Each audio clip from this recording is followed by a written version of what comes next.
All right, my dear friends, this is about a week into the year 2026. So here I am. I haven't done one of these walking videos in a while. Out and about in India. The place I'm in is called Old Goa, which is a city in Western India, in the state of Goa, so the west coast of India. And the weather is beautiful. It's around 30 degrees Celsius, about 85, I believe, around 85 Fahrenheit. This is actually their winter time. So that's what's nice, that the weather is warm. It's actually a little hot, I would say, but there is a little nice breeze. It's a coastal area, so they do get some nice breezes in the winter time. So it's not like as hot as it gets during the summer. All right, however, right from the beginning of this year, things seem to be heating up as far as the world is concerned, and geopolitically, financially, economically, things are happening, okay? And therefore, as we hear more about these wars, for example, the so-called war with Venezuela, although it would be hard to classify it as a war. And as a matter of fact, the USA, I would say, since the Second World War, really has not been in a war. Okay, it has attacked a lot of countries, but usually the foes that they pick upon, there would be like a contest between, say, somebody like a Mike Tyson or Muhammad Ali, a boxing match between one of these well-known boxers and, say, a little 2-year-old toddler. Okay, so anyway, that's another topic for another time. However, bombs get dropped, people get killed, and all those things happen. So in that respect, I guess it could be termed something like a war. All right, so wars and rumors of wars are very much a part of prophecy. Like in Matthew chapter 24, in verse 3, when the disciples came to Jesus, they asked him some specific questions, When shall these things be?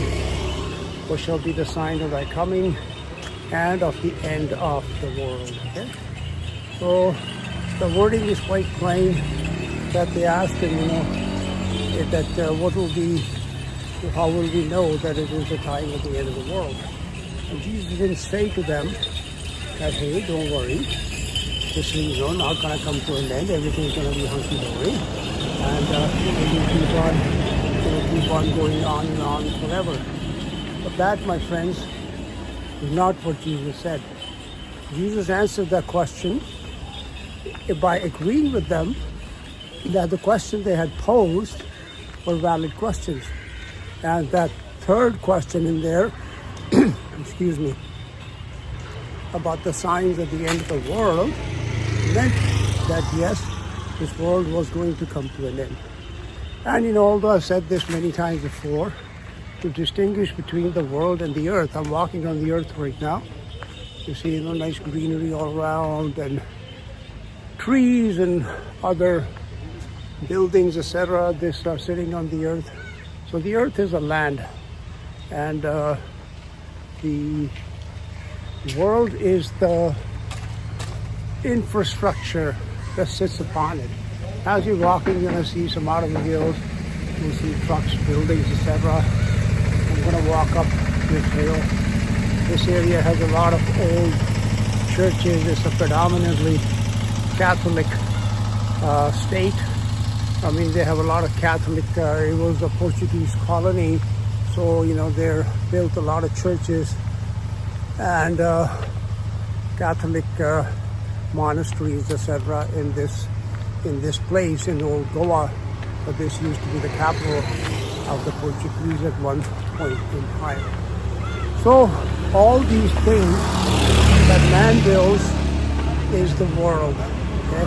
The earth was made by God, and since that time, in the past many millennia now, at least it's man that has been active in building a world, or many worlds as a matter of fact, have been built on the earth. So a lot of these worlds have also been destroyed in the past. So we do have a track record. The things that are built, they don't always last, that they do get destroyed quite frequently as a matter of fact. So this prophecy that Jesus went on to give in Matthew 24, upon which he greatly expounded in the book of Revelation, he agreed with his disciples and said that yes, the world is definitely going to come to an end, this one as well. Those of you who followed my history teachings know that, the Bible teaches that there have been many ages or time, and in which, going a long ways back, long time even before man stepped foot on the earth, there were other intelligent beings who built many worlds on this very earth. Okay, so all those worlds, some of them are very fantastic worlds, more technologically advanced than the world today. They have come and gone. They have been destroyed. But there is going to be one final destruction, which is not just going to destroy the world of the buildings, etc., that sit on the earth, but it will destroy all of the present time creation itself. Or maybe I'll just turn around a bit. See behind me, these are some church buildings.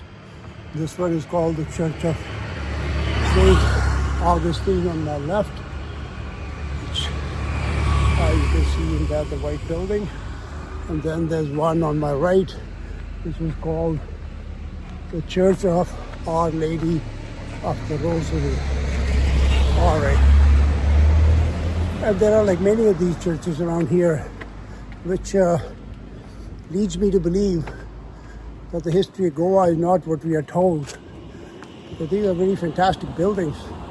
And the time frame that they give for the building of these, it doesn't really match with the history we are told that when the Portuguese arrived, there were these tribal people, etc., living here, and then suddenly they managed to get all these magnificent brick and stone buildings built. So that is another topic of false history that we are taught in this world. Okay. Now I want to show you something here, which is behind me. See this big tower, right? It's in the state of ruin. As a matter of fact, there are quite a few ruins around here. And that is another question, that there were no bombs or wars that we read about that could have brought such destruction, yet these are all destroyed. But as we look at these ruins here, which I'm going to walk up to now, it's a little, uphill walk. So I'm doing a nice slow walk, and therefore my talk is also a little bit slow. Anyhow, so we're gonna get a little message and a lesson by observing these ruins, okay? How they came about is a mystery to which I don't have the answer. All right, so as I turn around and I pan here behind me, you'll see all these ruins here, right? You can see that.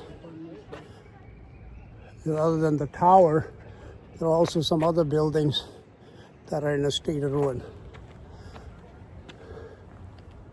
Here you can see right here a lot of columns and pillars that are also broken. How all that happened, I don't know. I don't have the answer to that.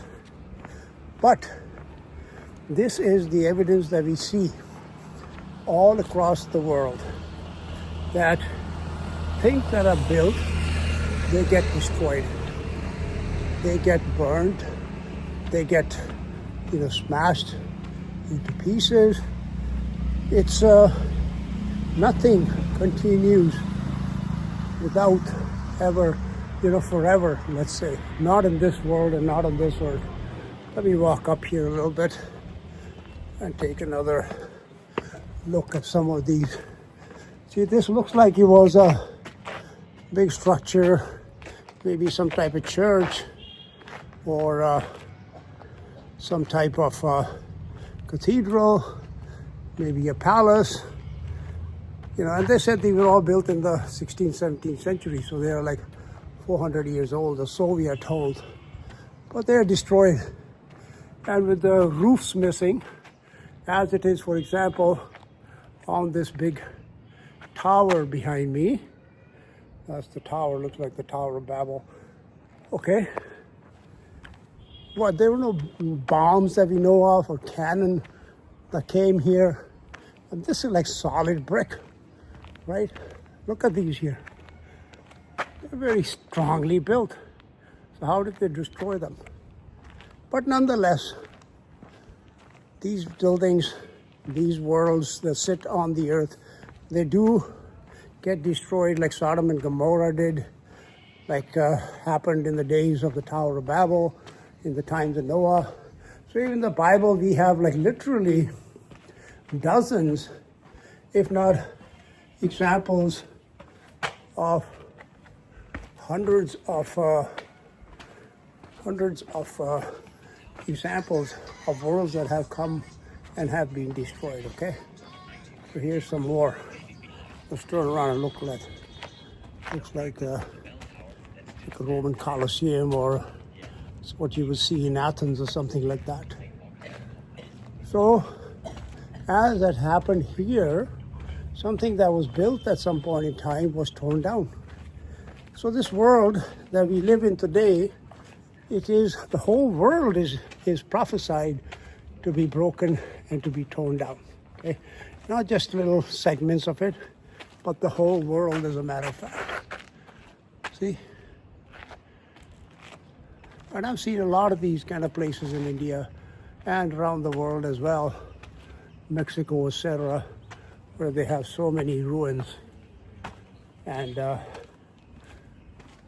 what the point here is that, let me turn around. It says entry prohibited beyond this point. But this looks like some kind of, almost like a arena or something, with a little ground in the middle. And then there's higher up something like might have been a seating area. Very interesting architecture and very well built. So again, the question, how did it all get destroyed? But when God gets involved, as for example he did, all these things happen according to the judgment of God, whether it's done at the hands of man or at the hands of angels or some other supernatural powers are used. It doesn't matter, okay? But when, the judgment befalls, like from the celestial realms, as for example in the time of Sodom and Gomorrah, then, like a destruction of a place like that big tower in the back, it really is not very surprising at all. Okay? This would have been reduced to dust, like to ashes, as happened in the time of Sodom and Gomorrah. That's the destiny of the world. So now what happens is that because Jesus gave us the signs, that he also gave us a timeline as to when these things are going to happen. Then there's a lot of confusing and false teaching in this subject, as to when these things are going to happen and how long they're going to take. There is a period of time in the Bible called the tribulation. I'll just pan around here in the back one more time, give you a view of those two churches that are behind me there.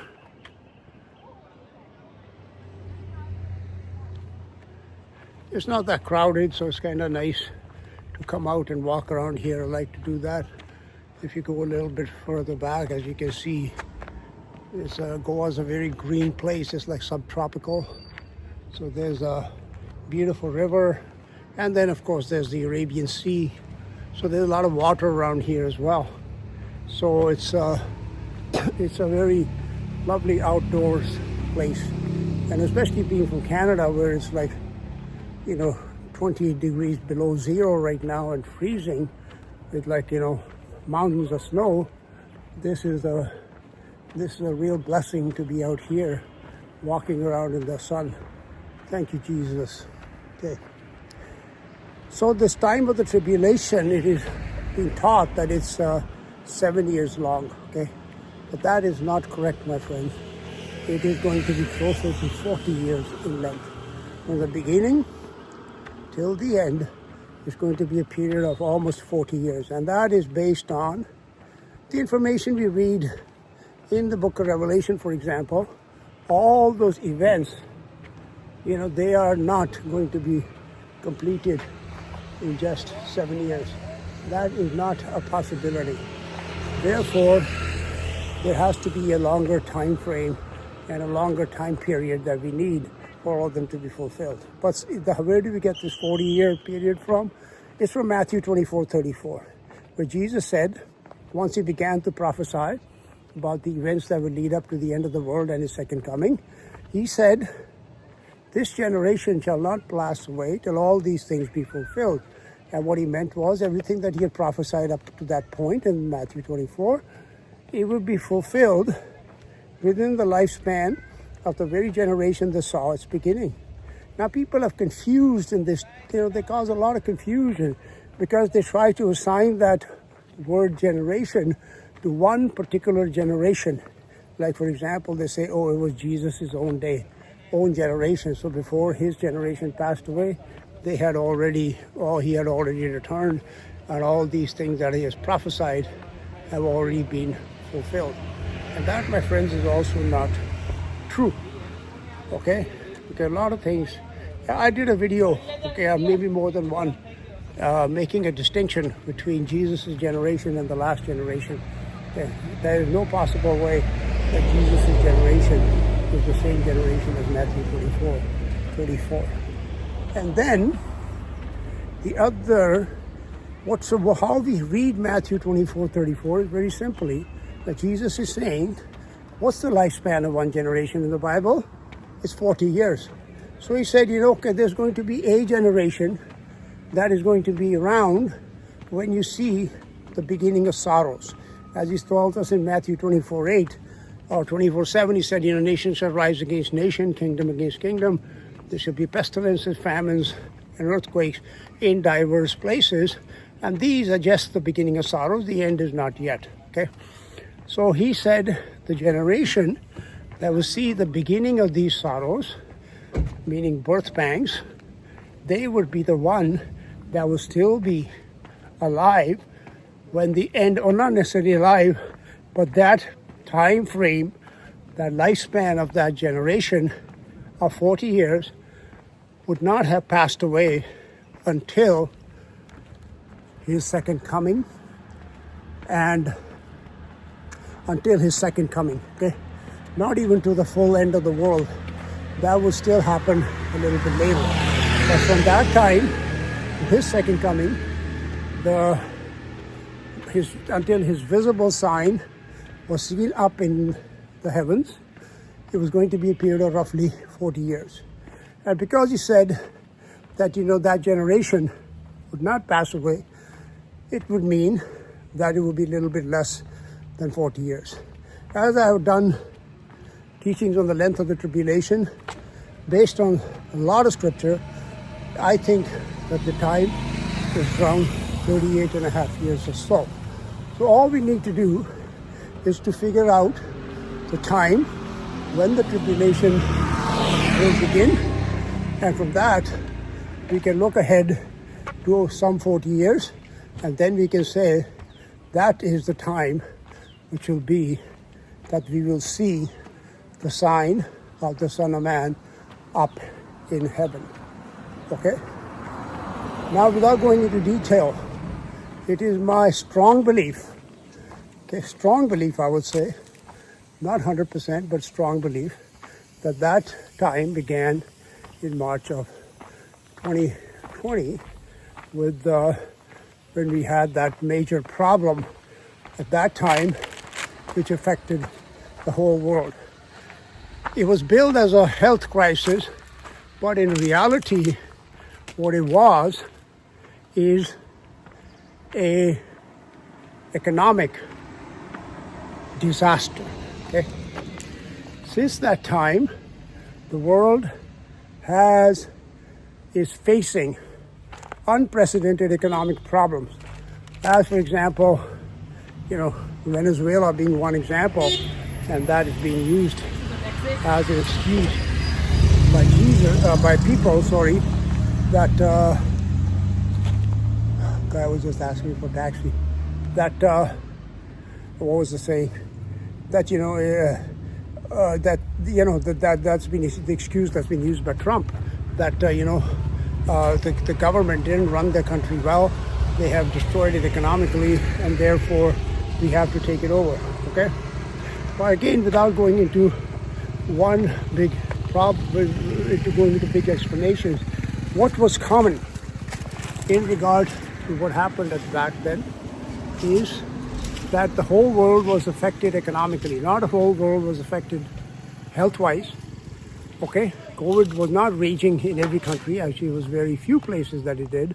We're told some 5 million people or something might have died, whereas we are told in the Spanish flu in 1918 or something, 100 million or some 60 or 100 million people died. Okay, so even if the numbers are to be believed, it's not, with a population that is probably 5 times or more larger than it was in 1918, it's not that major a problem health-wise. However, economically, yes, every person on earth was affected by it.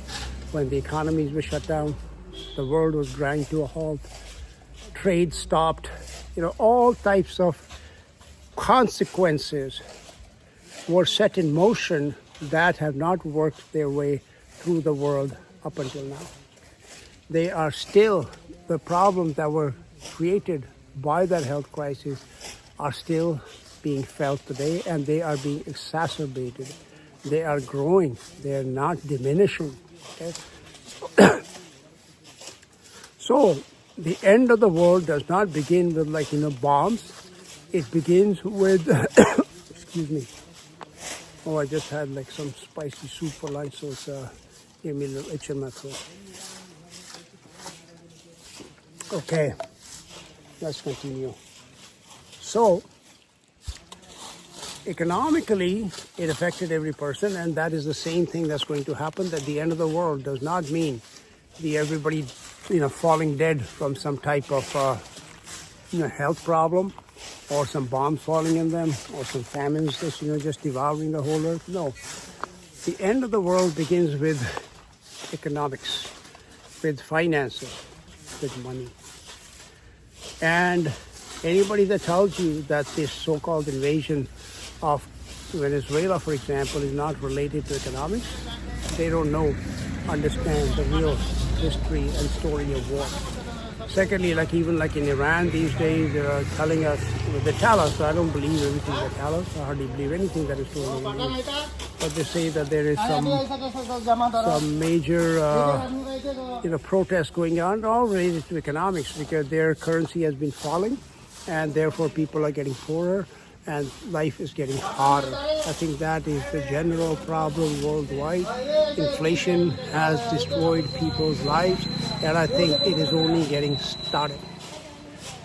Everything else that is going to happen in regards to the end of the world is going to follow an economic collapse or an economic reset, meaning that the world monetary system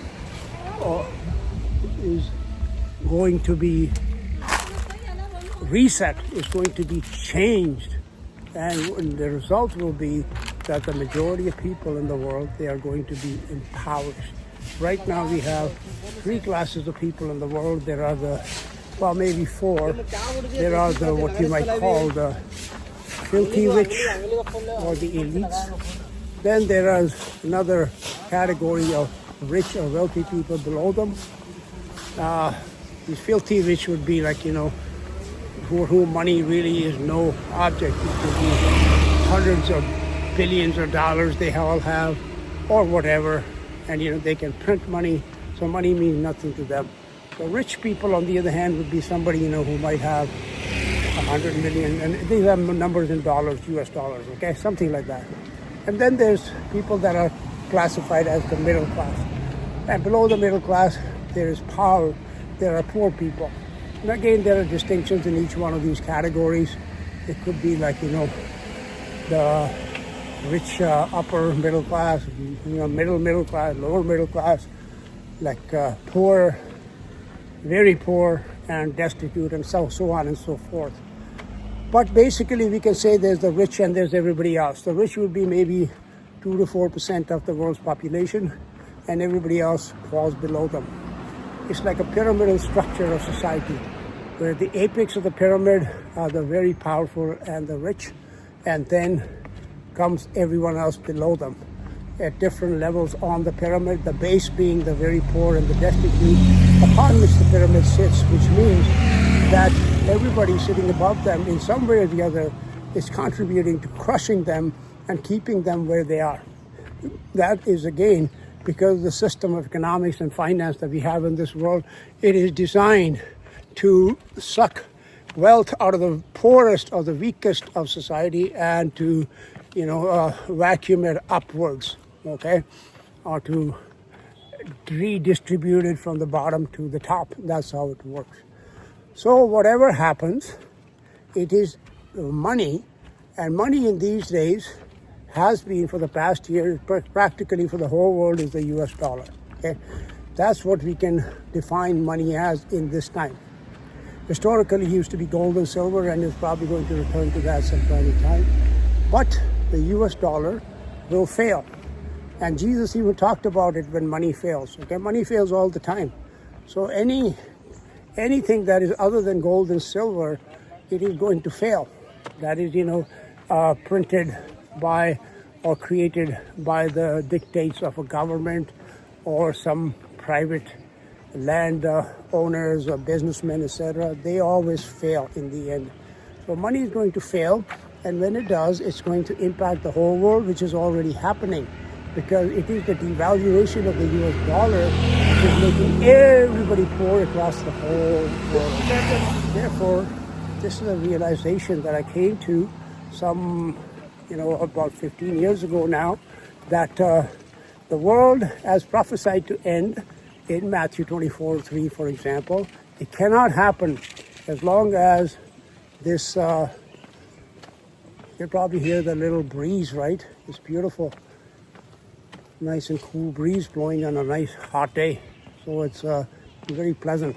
Anyhow, that it is, the end has to begin with the end of the financial, monetary economies of the world. It is an economic end that comes first. And that, my friends, is something I have learned over the past 15 years more and more. And I am more firmly of that belief now. So whatever you're going to hear about wars, etc., please put them on the back shelf, because in Matthew 24:6, Jesus said that you should hear of wars and rumors of wars. But basically, to paraphrase, he said, these things are going to happen. That you put them in the future, that you'll start hearing first, the rumors will come first, and at some point in time the actual war, he said, will come. But he said the end is not yet.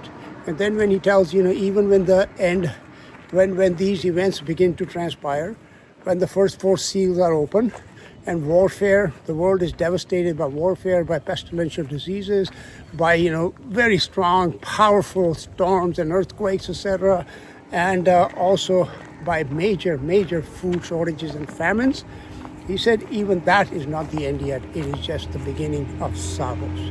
So my friends, it is my firm belief that no matter what is going on, I study the economic system, the financial system a little bit more most people do. Things are happening right now. And one of the signs that things are happening like they haven't happened in our lifetime anyways is the skyrocketing price of gold and silver and what's called precious metals. Okay, even the Bible identifies gold and silver as precious in this world. Okay, our preciousness, of course, is our Lord and Savior Jesus Christ. He alone is precious to us. But as far as money, which needs to be used in this world, the real thing that is identified as precious, some stones are identified as precious in the Bible, but mostly is gold and silver. So the higher you see the pricing of these things go, closer we are getting to some type of major economic reset, which is going to have a much more catastrophic effect on the world economy and on the normal people, not the filthy rich, not even the very, very rich, but on the rest of the people. It's going to have a catastrophic and devastating effect.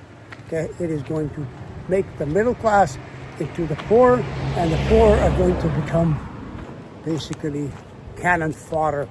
Okay, they are going to be destroyed in ways that we can't even begin to imagine at the moment. The loss of life that is going to happen because of economic collapse is going to be far greater than all the bombs in the world dropped on major cities at one time could do. Okay? That is how great these problems are going to be, which is going to wipe out, at least I would say, just kill, not people, left hungry and weak and sick, just to kill at least a quarter of the Earth's population based on Revelation 6:8. So that's where we stand right now.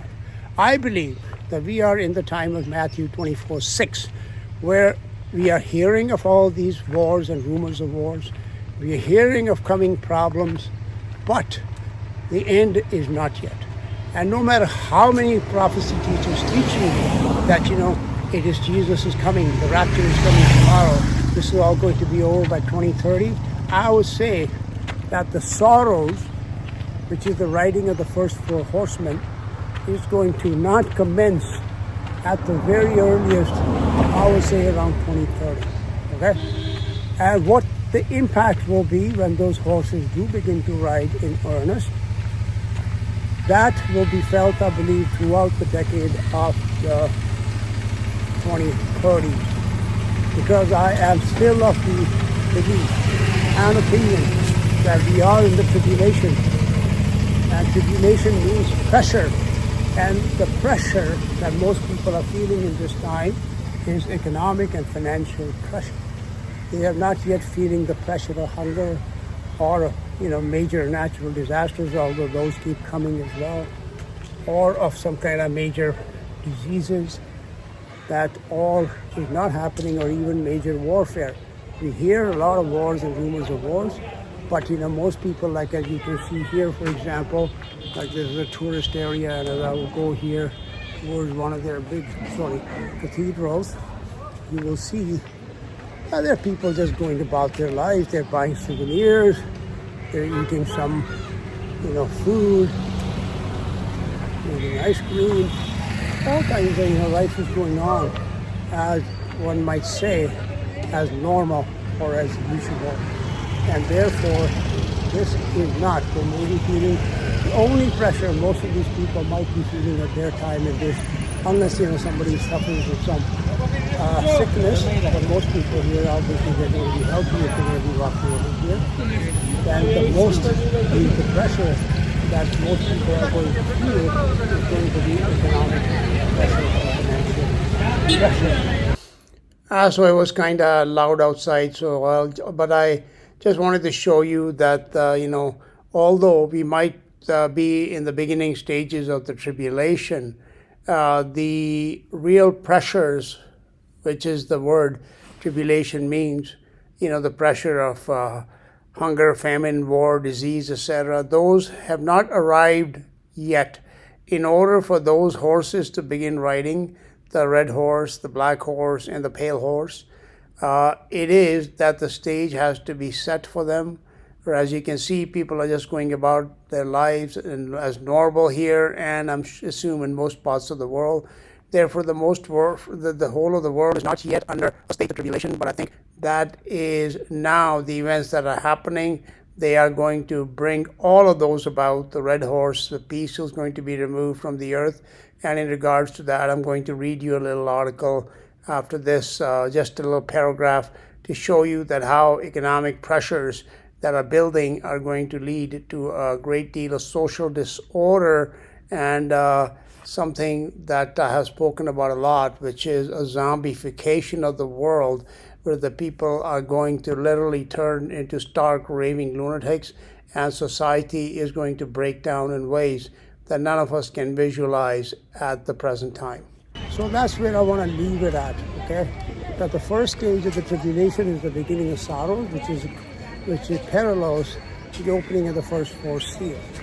And out of that, the first seal is the economic financial seal. This is why, the White Horse Rider, we are told, he was given a bow and he went forth conquering and to conquer. But the bow didn't have military arrows in it as far as we know. So what's the conquest that has occurred, that is taking place, is the financial economic conquest. People are being conquered financially. They are being impoverished. And this I know as from myself. In Canada, for example, we get these statistics all the time that people's debt level just keeps on growing and growing and growing. They're dipping into their retirement savings. They are going into more credit cards just to buy food. So the situation in Canada, which used to be a very, easy place to live, at least, where their basic necessities are concerned, people are suffering tremendously, even middle class people. As a matter of fact, I saw today a little report that in Toronto, there's a $23 million house. Well, it used to be $30 million, but now it's being sold by the bank.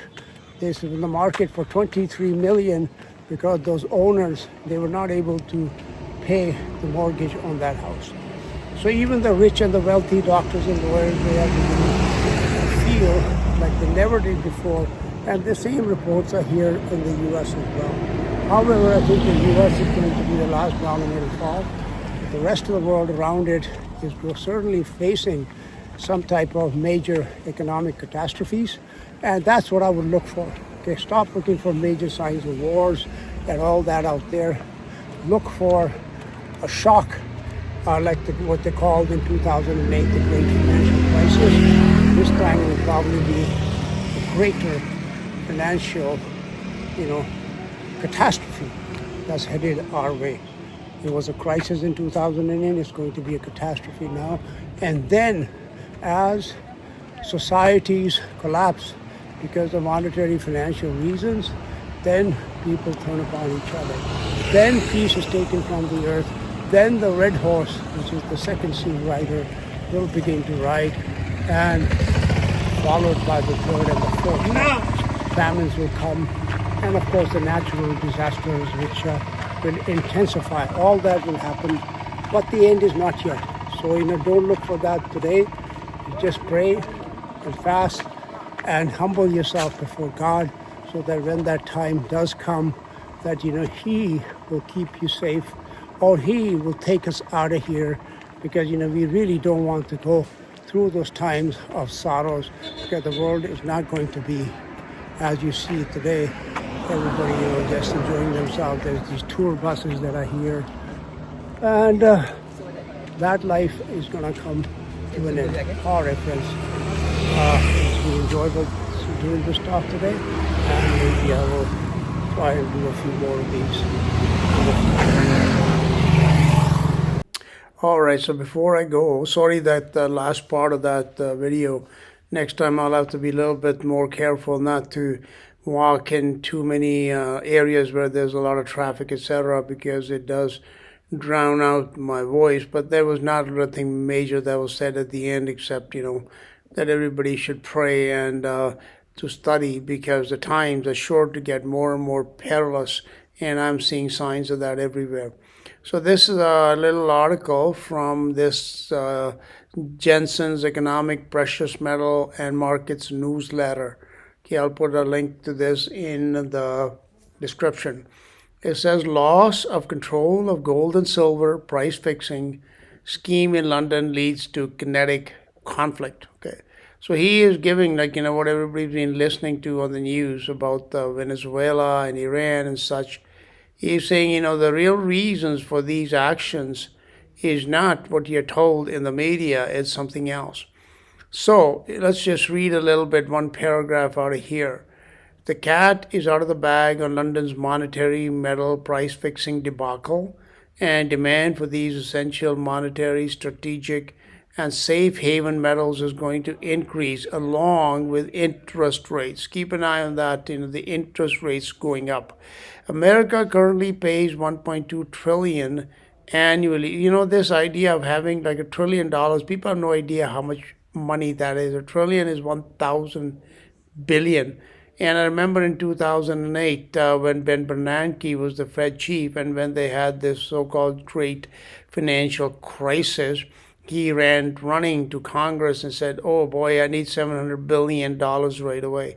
So up until even 2008, 2010, into the 2015, nobody used to talk about trillions, okay? It used to be in the billions, even if it was hundreds of billions. But now, a billion is nothing. It's like pocket change, and everything is in the trillions. So America's debt, and that's just the federal government debt, is something like 38 trillion. But as we shall see, that number is actually very low when you add everything else that is owed. This whole idea of so much debt around the world and who it's owed to, and why interest payments are being made on it, etc. That's a more complex topic, but let's just go in here and see what this person is telling us. So this person, he's going to talk about here about the bond market and what is happening in it. Bonds, as the media always talks about the stock market, how well it's doing, how company, Nvidia, Apple, etc., the stocks are so high. But it is not the stock market that is, yes, it has some importance, but the bond market is much more important, because it is the bond market that finances governments. People think, government gets their spending money from taxes that people pay. Yes, that is one component of it, but a large number or large amount of government spending, it comes from the sale of bonds. Bonds are basically promises to pay, where government will tell people, a company, a bank, whoever, that here we're going to give you a promise to pay you. You give us some money now, and we promise to pay it back with interest over a set period of time. That is how governments finance all their operations and whatever they do. And this is more true of the US than any other country in the world, because they have the biggest bond market in the world. It's in the trillions of dollars. So every year they issue trillions in bonds, which means, all the bonds that they have issued in the past, they go up to 30 years, I believe, and they are being, people are getting interest payments on those, and it is these interest payments as the bonds, the sheer number of amount of the debt that the government is undertaking grows, so does the interest payments. And this is what he is talking about, that it is this payment is going to become so large that it is literally going to be impossible for governments to finance themselves. And the more difficulty they have in selling these promissory notes, then the more interest they have to pay. So it becomes like a self-defeating, activity, in which in the end it is like a house of cards that is going to collapse. And what happens when it does? So here we go. The cat is out of the bag on London's monetary price fixing debacle, and demand for these essential monetary, strategic, and safe haven metals is going to increase along with interest rates.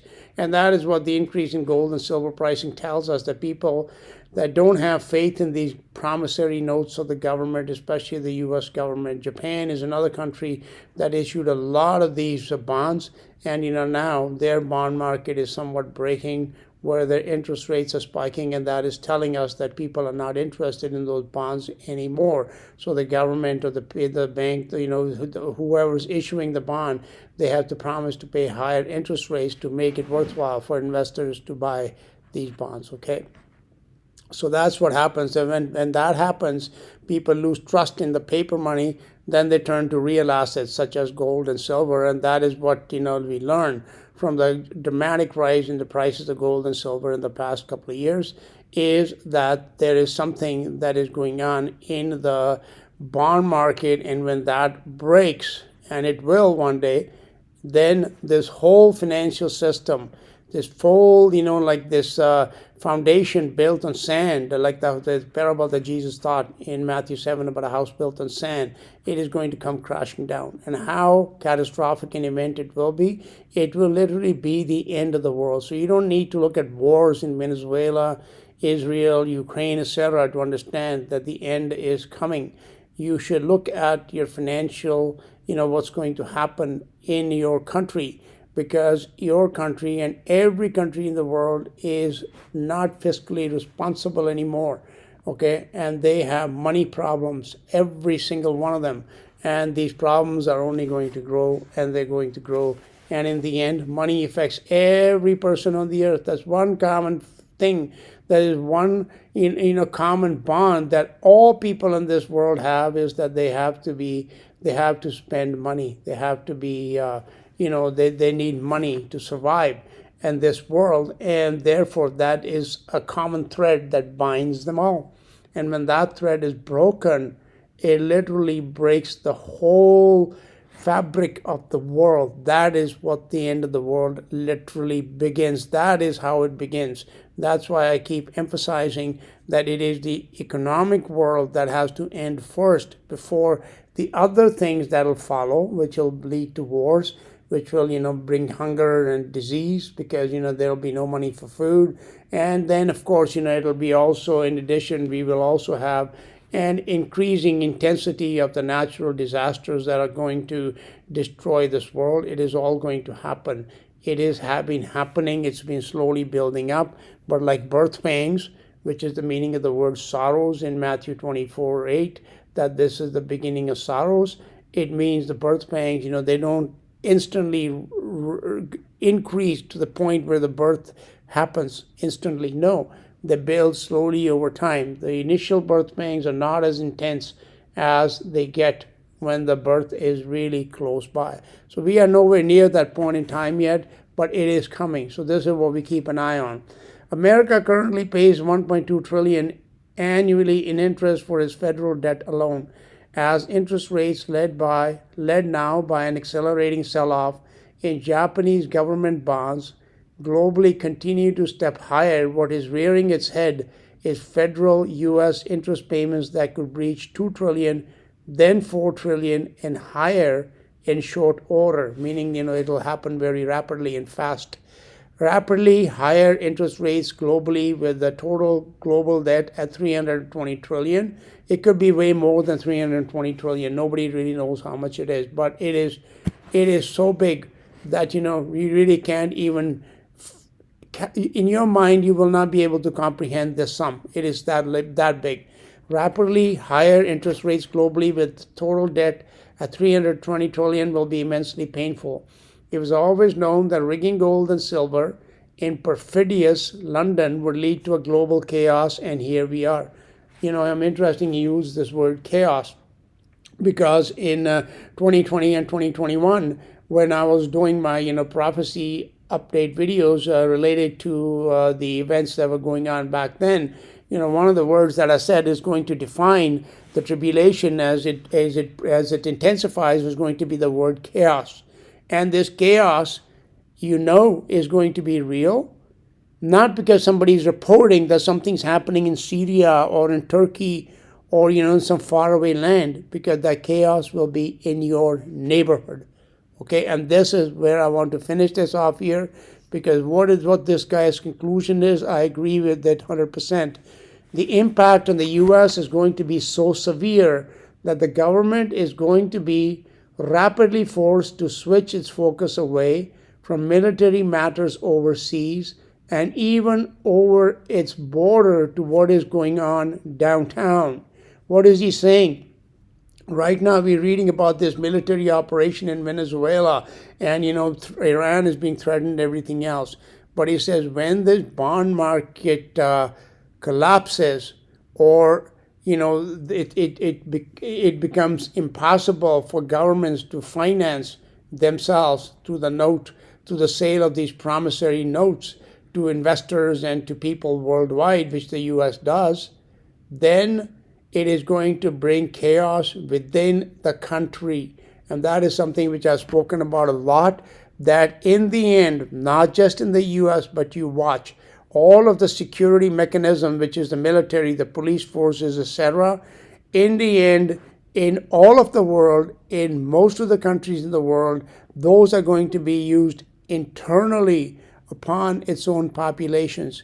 But this will apply to the U.S. more than anywhere else, because the U.S. has the biggest military in the world, and in the end, that military is going to come home, and it is going to be used against its own people. That is a certainty that is how it's going to be happening, and it is going to be as a consequences of what is being done in the financial world, in the economic world, in the monetary world, in banking, in finance, what central banks, especially the Federal Reserve, is doing, what the U.S. Treasury is doing with all the bonds that they keep on issuing, beyond anybody's would have ever even imagined even 10 years ago, but that is going on, and that is what we need to keep our eye on. Don't be distracted by these prophecy teachers that are always talking about temples in Israel, or in some war between the Islamic world and all that kind of stuff. Those are distractions. You should look what your government is doing inside your borders, not just your federal government, your state government, your municipal government. Their debt is so big that it can never be paid back, and there is going to be a time when the piper will need to be paid, and that time is almost here.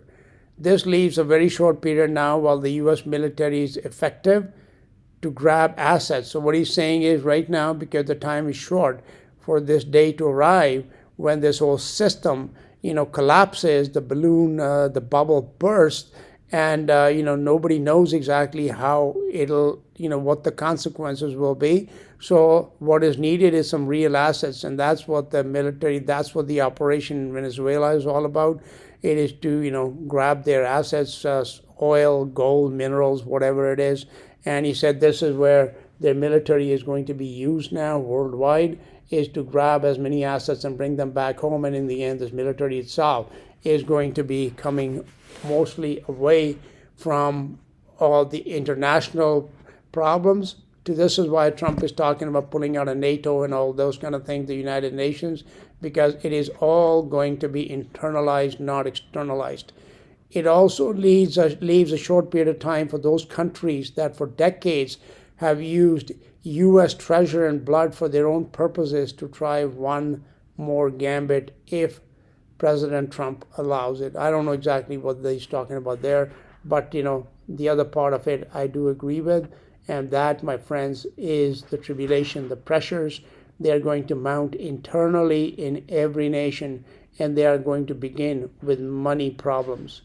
Mark, you look at your own life and see how your situation is compared to 10, 15, 20 years ago, and you will see that generally speaking, people are under much greater pressure, which is what tribulation is, than they were even a few years ago. And it has not happened by accident. It is a judgment from God. God is going to take the money away from people because they have made money their God, and therefore, in the dollar bill says, "In God we trust," which means that the money, this is your God, this is what you should trust. That's what that literally means.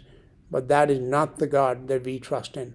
Keep your eyes on Jesus, keep praying, keep fasting, keep, searching the scriptures, and not to be in fear, but rather to be prepared that, this is going to be the times that lie straight ahead, not tomorrow maybe, but in the next, 2, 4, 5, 10 years, they are going to become more and more filled with pressure, with tribulation in everyone's life across the world, because Jesus said, as a snare shall it come upon the whole earth. So back in 2020 and 2021, I had done a series of videos on prophecy related to the prophecies of the end of the world, because many people were under the impression that what was going on in 2020 and 21, 22 was literally the end of the world. And in many ways that is true, because I do believe that the beginning of the tribulation can be marked in March of 2020, coming up in 5 years now. And because the length of the tribulation is close to 40 years, not like 7 years as is falsely and commonly taught, therefore people are not prepared for how long this is going to go on.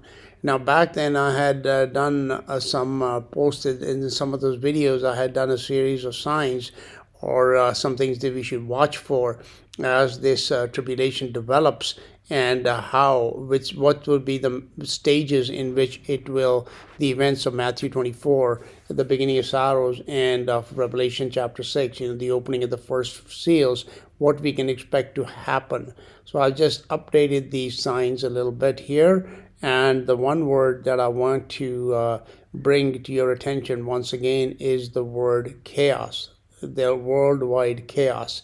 And as we end this video, I'm going to put a little series of video clips of news reports in which this word is now being used almost on a daily basis. So we are being warned that this chaos that the Bible prophesied so long ago, it began, in my opinion, back at least in 2020, and it is going to now intensify. So what lies ahead for us is worldwide chaos. So these are the signs that I had written back in 2020, 2021, and now I've updated this here. So let me read these out to you. So the signs at the beginning of sorrows, based on Matthew chapter 24, verse 8, where Jesus said this will be what he prophesied before: wars, famines, earthquakes, pandemics, pestilences, etc., that they were just the beginning of sorrows, not the end. He said the end is not yet. Chaos will define the first stage of God's judgments, the stage of the beginning of sorrows, which corresponds with the opening of the first 4 seals of Revelation chapter 6. Chaos in world markets, and like as I've taught you in this video, this is the first sign of economic collapse or economic catastrophes. In what happened back in 2008, for those who follow such reports, it's called the GFC, or the Great Financial Crisis. And now I think it might be called GEC, the Great Economic Collapse that lies straight ahead. So extreme economic crises, bond market implosion, stock market volatility. And although the media will keep you focused on the stock market, the more important is the bond market. And in the bond market, it is the yield of the 10-year treasury note. That's something I would advise people to, keep this around 4% right now. If that starts rising and goes up to 5, 6, 7%, you can be sure that this world as we know it is going to come to an end, economically, financially, monetarily speaking, and the lives of people worldwide is going to be turned upside down. So here, the first sign: chaos in world markets, extreme economic crises, bond market implosion, stock market volatility, banking crises, bankrupt governments and nations, money losing value, leading to high inflation in essential goods, especially in food prices. Number 2, chaos in society, riots, looting, cities burning with revolutions, rebellions, civil wars. Social disorder will come first. Okay, internal wars, when people our groups are fighting each other within the society. There is a lot of lawlessness, which Jesus warned about. The iniquity shall abound, which means lawlessness within countries, in their own borders. It begins to increase. I think that is going to happen first. As a result, when people's money fails, then the society, the fabric of society is torn apart. And I think that'll happen first. And then that'll become the excuse that is going to bring major wars. So internal social disorder will come first. Major external wars between countries will follow later. So we shouldn't be looking at these wars, as I've said many times, at wars in this country, that country, Israel, Ukraine, wherever. Don't look at that. Look at your own country. Look at the situation of people in your own life. Look how your relatives are faring. Are more people coming to you and asking you for, money or help or something like that? Keep an eye on that, okay? That's what you go to look at your grocery bill when you go to buy food, when your heating bills, your insurance costs, etc., etc., etc. As they begin to inflate and your income begins to deflate, it is going to lead to more and more problems in society. Then number 3, chaos in food, in production and distribution. Terms such as food insecurity, food shortages, bread lines, food price inflation will be in the news constantly. Food will become the major problem for most people, leading to the famines prophesied by Jesus in Matthew 24:7 in many regions of the world. Number 4, chaos through natural disasters, okay? Jesus warned that there will be great earthquakes in diverse places. So there are 2 words in there. The great is the word mega, and the earthquake is the word seismos, which means shaking of the earth. Not just of the land, but also of the waters and of the air. So it'll bring major earthquakes, which is shaking of land, floods and tsunamis, which is shaking of the waters, and mega storms such as hurricanes, cyclones, tornadoes, etc., which is shaking of the air. And this will bring catastrophic destruction and loss of life, again, just as Jesus has already warned us. Number 5, chaos in health. The word pandemic or epidemic or mystery disease will once again be heard in the news. Diseases, but in my opinion, it is not mystery diseases. These diseases are mostly going to result from the wars that are coming, from famines that'll develop, from natural disaster, because whenever these things happen on a big scale, it brings diseases, okay? So famines, the diseases will result from wars, famines, and natural disasters, and they will kill millions, fulfilling the prophecies of Jesus that pestilences will spread in diverse places, meaning in many regions of the world. And finally, I again want to caution people, don't look for the Antichrist. The Antichrist, or the mark of the beast, will not be coming in the beginning of sorrow's stage. It comes towards the end of the tribulation, not the beginning. All right, so now I'm just going to play you that news clip, and I'm going to end this video here for today. God bless you all, and we will continue the studies and see if truly we are living in the days of tribulation and what we can expect to see happening next. What they are doing is causing chaos and distrust. Total chaos. They're sowing chaos on our streets. Total chaos. Look, we all know that the agenda of this Trump administration is to create chaos. Total chaos. Purposeful chaos emanating. We saw chaos already beginning between law enforcement and rioters.